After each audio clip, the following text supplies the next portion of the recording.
mec qui m'emploie, c'est-à-dire mon boss, dit devant l'invité, ah, elle pleure en sortie, tu me le dis en off, tu me le dis pas devant Zemmour. Parce que tu cautionnes ce qu'il est en train de faire. Donc tu doubles ma blessure. Ce qui a été dit ce soir, si c'est retiré au montage, et les débats qu'on a eu ensuite derrière, si c'est retiré au montage, c'est-à-dire que vous cautionnez sa parole plus que la mienne, je vais péter un câble. Et si tu veux porter plainte, je vais déposer plainte. Ça m'arrange. Coucou les amis, je vous ai promis de vous faire une vidéo pour établir un certain nombre de vérités. Je vais essayer de faire court et efficace, mais ça va pas être évident parce qu'il y a un certain nombre de sujets à évoquer. D'abord, je voudrais vous dire merci parce que vous m'envoyez beaucoup de messages de soutien et d'amour et ça me touche beaucoup. Moi, j'apprends à ma fille à ne jamais baisser la tête, donc je suis pas prête à le faire. Pas prête à accepter l'inacceptable, pas prête à accepter l'injustice. Je suis victime, comme vous le savez, de l'extrême droite depuis septembre 2018. Cette extrême droite qui s'acharne sur les réseaux sociaux, au sein de mon entreprise, j'ai déjà perdu beaucoup, aussi bien professionnellement que personnellement. Et en fait, vu que j'ai toujours pas cédé, il s'acharne encore un peu plus. Et ça a été le cas notamment après la diffusion de compléments d'enquête ce week-end, où Thierry Ardisson a décidé de transmettre une information, une partie d'une information, à son ami Jean-Marc Morandini pour dire qu'il avait gagné un procès contre moi. Alors non, je vous rassure parce que vous avez été nombreux à être inquiets, il a perdu 75% de son procès. En fait, il m'a attaqué non pas par rapport à l'histoire des prénoms que j'avais subi dans son émission suite à un message, un montage fallacieux, mais en fait, il m'a attaqué sur des phrases que j'avais dites dans le livre. Et en fait, c'est des faits que j'ai rapportés. La diffamation, je rappelle quand même en préambule, c'est pas un mensonge, c'est quelque chose qu'on n'a pas forcément prouvé. Il disait, intéressant, mais il disait qu'en fait, moi je disais dans le livre qu'il avait appelé tout Paris pour que je ne travaille plus. Il a attaqué, il s'est fait débouter. Il disait également que j'avais dit qu'il s'était rendu dans un restaurant avec des mineurs et des intentions douteuses. Il a été débouté, pareil, le tribunal a considéré qu'il n'y avait pas de diffamation. Il a également déclaré que j'avais fait filmer l'émission. Évidemment, on a fourni une vidéo au tribunal et le tribunal a considéré qu'il n'y avait pas de diffamation et que je n'avais pas fait filmer l'émission telle qu'il le disait partout. Donc, il n'y avait pas de diffamation là encore. Et le seul point sur lequel on m'a embêté, c'est parce que j'avais déclaré qu'il s'était rendu dans un restaurant qui est à Paris 8e, avenue Franklin Roosevelt, et que dans ce restaurant, il y avait une communauté juive assez importante et qu'en arrivant, il a décidé de dire « Vire-moi cette table de poufias, il n'y a que des juifs chez toi ».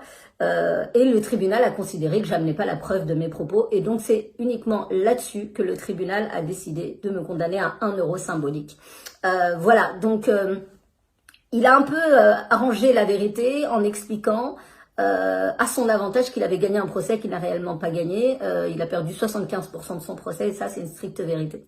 Je vais vous montrer ce soir des images, je vais vous montrer des choses qui peuvent choquer certaines personnes, mais en fait, suite à l'altercation que j'ai eue avec Éric Zemmour sur le plateau de Thierry Ardisson, dans les coulisses, j'ai eu un échange extrêmement houleux et violent où on banalise encore une fois le racisme, où on explique que je suis une pleureuse, la victime est toujours une pleureuse, n'oubliez pas, c'est un peu la stratégie de celui qui ne veut pas qu'on connaisse la vérité. Et vous allez voir les images, je vais vous les montrer, elles parlent d'elles-mêmes. C'est des images que vous avez jamais vues. Il y a la partie évidemment où je réponds à Éric Zemmour. Ils vont tout faire pour les faire supprimer après de mes comptes comme ils ont l'habitude. Mais il y a surtout une partie qui a été filmée dans les coulisses. Et contrairement à ce que dit partout dans la presse Thierry Ardisson, ça n'a pas été filmé par ma maquilleuse, mais par un proche de Thierry Ardisson. C'était au moment du débrief et ma maquilleuse n'était jamais là au moment du débrief. Donc c'est intéressant de regarder ces images, regardez et on en reparle tout de suite après. Si la République n'est pas française, la République n'est pas française. Vous allez entendre ce que j'ai à vous dire. Oui, moi aussi, nous avons. Jamais je n'ai entendu quelque chose d'aussi blessant. Parce que pour moi qui aime ma France et qui aime ce pays, que ça vous plaise ou que ça vous déplaise, je trouve que ce que vous venez de dire n'est pas une insulte à mon égard, c'est une insulte à la France. Mademoiselle.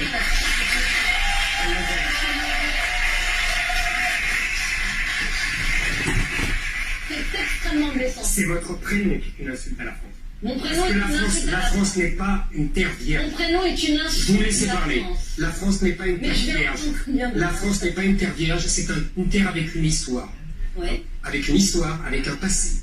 Et les prénoms incarnent l'histoire de la France. D'accord. Donc, votre prénom n'est pas dans l'histoire de la France, que ça vous plaise ou Mais non. je suis dans l'histoire de la France. Non, pas du tout. Vous êtes dans le présent de la France. Vous n'êtes pas dans l'histoire de la France. Maintenant que je vous ai laissé parler, je vous explique Mais moi pourquoi aussi, je je vous ai suis laissé dans parler. l'histoire de la France. C'est que dans votre philosophie à vous, peut-être que je ne le suis pas. Mais chaque matin, je me lève, je crée des emplois en France, je travaille en France, je suis une enfant de la République qui a été à l'école avec des professeurs qui aimaient la France probablement plus que vous. Ça m'étonne. Alors que ça vous plaît probablement plus que Ça vous. m'étonne. Parce qu'aimer la France, ce n'est pas tenir le discours que vous tenez. C'est fou. Ce n'est pas tenir les discours que vous tenez. En insultant comme vous le faites, Je vous ne venez vous insulte d'insulter pas. l'intégralité Je ne des vous enfants de la insulte pas. République qui s'identifient. Si vous venez de m'insulter, Non. parce que mon prénom fait partie de mon identité. Oui, mais Parce c'est que pas, mon mais c'est identité, fait pas c'est partie que de je l'identité suis de la France. française. Il ne fait pas partie de l'identité de la Je suis France. française. Éric Zemmour ne comprend pas mon Éric. Arrête, on a tous compris. Voilà, tout le monde a compris. On arrête. Et on fait une bonne rentrée encore une fois. Ah oui, c'est une très Je bonne pense qu'on a une émission. émission qui a beaucoup Formidable. d'aspérité, qui est rêche par moments, qui est très dure. Il y a des moments. Accès à tous, c'est vrai. Quand il dit que t'es pas la République française. Ce qui est horrible, c'est ce que tu dis après. Et quand- Ce qui est horrible, c'est ce que tu dis après. Qu'est-ce que je dis après? Ce que tu dis Il a après. dit le moi, parce que je En m'en fait, souviens pas. le gars me dit des choses intolérables, je t'informe. Demain matin, à la première heure, je dépose plainte. C'est inadmissible ce qui m'a été dit ce soir. Tu peux rire, pousser, faire ce que tu veux. Tu sais très bien que je vais te dire ce que je pense. Donc de toute façon, je te dis, je vais déposer plainte, c'est scandaleux. Parce qu'il a dit que je devais pas m'appeler William. T'es avocate, est-ce que tu veux? Je parle de ce qu'il m'a dit à moi et je ne parle pas de William. Pour une fois, s'il te plaît, ne te mets pas sur toi. Mais dépose plainte, Voilà. ça fera du buzz Je sur dépose Internet, ça plainte, m'arrange. je le fais Ça savoir m'arrange, et ça va vas-y. t'arranger ta Dépose journée. plainte, ça m'arrange. En revanche, Ça qu'en sera sur sortant... Morandini, ça m'arrange. Ok, et en revanche, C'est comme le en salaire sortie de de mois, débat, tu ça me m'arrange. Ok, en sortie de débat, tu dis, c'est en gros que je suis une pleureuse parce que Oui, j'ai fini à tu 16 pleures ans. à toutes les émissions. Oh, ok, tu pleures pas à toutes les émissions, toi? Pour d'autres raisons. Je pleures pas pleure toutes quand on les licencie émissions. les gens de Carrefour. D'accord. Qui gagnent Quand t'as un 1200 truc à euros me dire, par mois, ça me Thierry, fait pleurer. quand t'as un truc à me dire, tu ne le dis pas devant l'invité. Si t'as l'habitude que tout le monde te dise amen et dise exactement ce que tu veux entendre, faut pas me prendre. Non mais attends, juste moi, faut pas me prendre dans l'émission. Si c'est pour dire ce que je pense et pour être ce que je suis. Mais Voilà. tu l'as fait. En sortant du truc, tu dis que je chiale à la sortie de la saison et en entrée de saison. Ce que j'ai vécu aujourd'hui est extrêmement douloureux. Je le comprends. Moi, j'ai pas ton cuir, d'accord? Je suis pas une polémiste, je fais pas des débats politiques. À la base, je viens du deal, Mais c'est pour d'accord? ça que t'es là. Donc, quand on me dit ça pas et une que je craque en off en plus, et que le mec qui m'emploie, c'est-à-dire mon boss, dit devant l'invité, ah, elle pleure en sortie, tu me le dis en off, tu me le dis pas devant Zemmour. Parce que tu cautionnes ce qu'il est en train de faire. Donc tu doubles ma blessure. C'est inadmissible ce que j'ai vécu, c'est inadmissible ce qu'il a dit, et toi, mon boss, Zemmour, il a reproché à Sarkozy d'avoir appelé. mais je parle pas de Sarko, je parle de moi en fait. Il faut- déjà, je parle pas de Sarko, je parle de il est un moi. peu dingue, quand Il m'a même. pas dit que ça en fait. Et vous avez très bien entendu. Moi c'est très clair. Ce qui a été dit ce soir, si c'est retiré au montage et les débats qu'on a eu ensuite Sûrement derrière, pas. si c'est retiré au montage, c'est-à-dire que vous cautionnez sa parole Non, plus que la ça mienne, sera pas je vais sur le péter un montage. câble. Et si C'est tu veux tout, je vais- porter plainte contre Attends, Zemmour, Je vais déposer ah, c'est plainte. formidable, C'est inadmissible. ça m'arrange. À C'est chaque fois, je inadmissible. veux dire, Ça on va m'arrange. sûrement pas se priver Ça de ce m'arrange. moment de télévision, parce que c'est un moment, je veux dire, de façon Non mais derrière, très les cynique, déboires, les c'est machins, un ce moment mec de qui dit la merde, on lui donne une On va audience, il faut sûrement avoir... pas- Nous on aussi, va On donne la sûrement parole à pas tout le monde en se République. Voilà. Zemmour, je ne partage pas ses idées, mais je suis prêt à mourir pour qu'il puisse s'exprimer.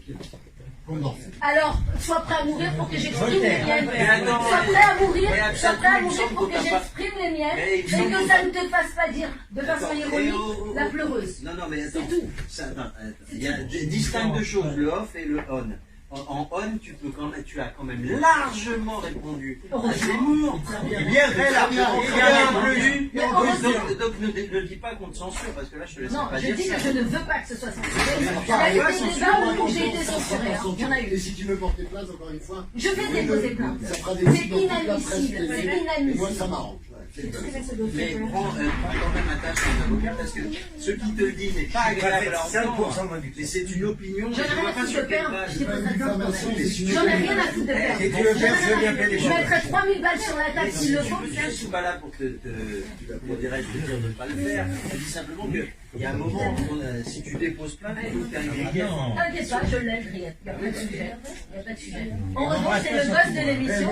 Et tu dois aussi, quand tu nous dis nous ce qui va pas, tu dois dois aussi dire ce qui ne va pas. Et Ce je qui s'est veux passé dire, est scandaleux. et c'est- Donc à un moment, moi, je veux bien entendre quand je suis pas bien et tout, tu dois entendre, si on est là pour s'entendre, tu dois Je suis désolé, Axel, je prends ça de façon à cœur, je comprends parfaitement, mais il te dit ce qu'il a dit. ne parle pas de ça, n'entends pas ce que tu veux pas entendre, de la sortie Thierry. D'accord? Thierry nous dit ce qu'il a à nous dire, on lui dit ce qu'il a à dire, tel boss, non, franchement, c'est pas normal. C'est pas moi et il n'a pas à dire ce qu'il a dit. C'est tout. Même traitement pour tous les chroniqueurs. Mais il faut aussi. Et si je suis une victime, une pleureuse, une capricieuse, comme vous le dites, je sais pas pour ça. Capricieuse, ça veut dire quoi? Je suis une capricieuse. C'est amusant, c'est gentil. Vous l'avez vu, ces images, elles banalisent le racisme, elles banalisent le ressenti de la personne qui vient de se faire insulter. Tout ça sous les ricanements de Gilles William Goldnadel. La personne à qui je demande de prendre ses responsabilités, de dire ses 4 vérités à Thierry Ardisson, c'est Stéphane Simon. Stéphane Simon qui a créé ce média La France Libre avec Gilles William Goldnadel et qui est un média dont vous connaissez les opinions. Alors, juste un truc, c'est que... ce que je veux dire, c'est que je me suis opposée plusieurs fois dans cette émission, un peu seule contre tous.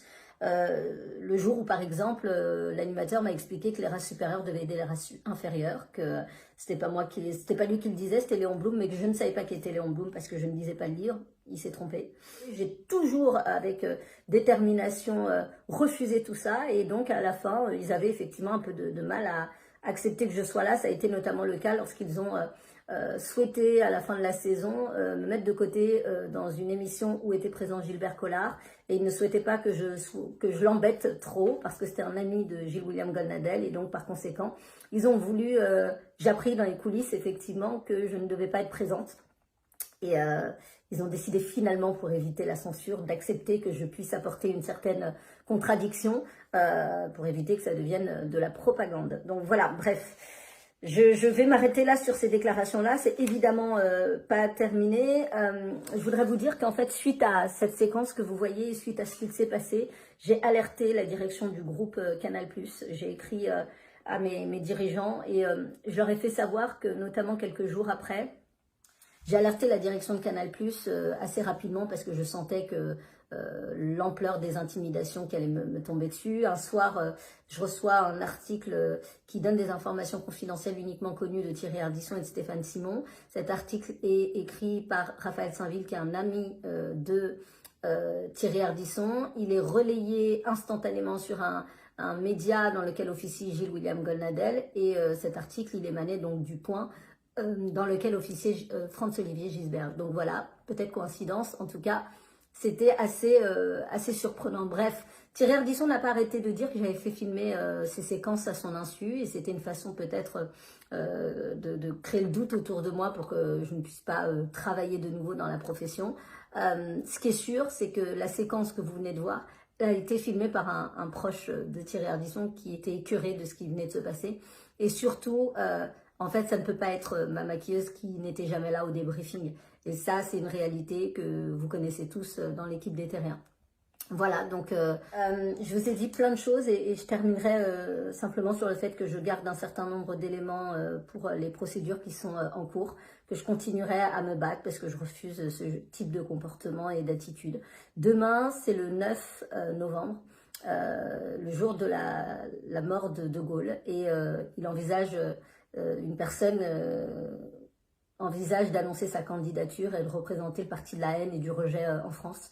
Moi, j'ai rien à vous dire. Je n'ai pas à vous dire de voter pour un tel ou pour un tel.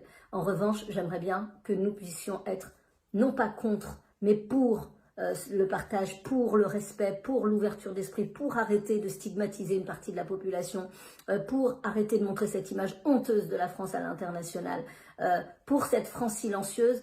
Il est temps qu'on prenne tous la parole parce qu'en fait, on a tous de l'influence à partir du moment où on parle aussi ensemble. Et aujourd'hui, on laisse le terrain à des personnes porteuses de haine qui décident de délivrer leur message au nom de nous tous. Et ne serait-ce que pour nos enfants, parce qu'à mon avis, aucun parent n'a envie de voir ses enfants grandir et évoluer dans un milieu de haine comme celui qu'on est en train de montrer aujourd'hui, de rejet de l'autre. Je pense qu'il est hyper important qu'on se mobilise dès demain et qu'on montre qu'on n'est pas cette France qu'ils essayent de faire passer à l'international. Donc je vous ai mis le hashtag sous la vidéo. il faut que ça devienne viral, il faut qu'on le relaye, il faut qu'on dise tous que nous, notre France, elle ressemble à autre chose. Si on respecte notre pays, en tout cas, on se doit de parler, de dire les choses. Moi, je suis un petit exemple de ce qui peut être vécu quand on a décidé de vous rejeter. Et ça ne change absolument rien parce que je suis une femme indépendante, une femme libre, une femme qui sait d'où elle vient, qui sait qui elle est. Et par conséquent, je refuse, malgré toutes les difficultés et ce que j'ai eu à vivre, d'accepter tout ça. Et je pense que au nom de tous ceux qui ont à l'accepter au quotidien, eh ben, on doit faire front ensemble et on doit porter un message positif pour nos enfants, si on n'a pas d'enfants, pour nos jeunes, pour nous-mêmes, parce que je pense qu'on sent tous ce climat anxiogène en ce moment et ça va être de pire en pire. La campagne présidentielle arrivant, et je pense que c'est important de faire entendre une voix plus positive et plus voilà, plus de paix en tout cas, c'est ce qu'on mérite tous.